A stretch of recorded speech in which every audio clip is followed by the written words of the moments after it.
Në shkollën e mesme të mjekësisë Nikola Shtejn në Tetov, me rastin e festave të fundvitit, është organizuar një drekë tradicionale nga nxënësit e kësaj shkolle të përkatësive të ndryshme etnike.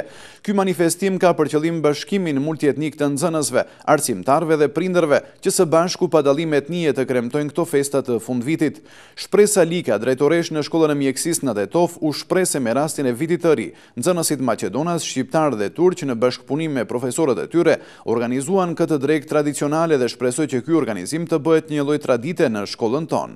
Kjo është një karakteristikë që dallon shkollën tonë nga shkollat tjera, me që nuk ka incidente të natyrave që do ta mposhnin ose do ta ulnin imazhin e shkollës, dhe me rastin e festës së vitit të ri në kuadër të projektit Multikultura, Unioni i Nxënësve bashkë me nxënësit e tjerë kanë organizuar një drekë, të themi, me ushqime tradicionale të shqiptarëve, maqedonëve dhe turkëve, duke u aktivizuar aty edhe profesorët të cilët janë në projektin multietnik. Lidhur me këtë manifestim, foli edhe pedagogja e kësaj shkolle, njerit edhe organizatore Zyra Mamuti. Kemi përgatitur ushqime tradicionale me qëllim që të shohim se çka është tradicionale ushqimi i cili na ofron dhe ushqimin të cilin e kemi të ndaras apo të përbashkët.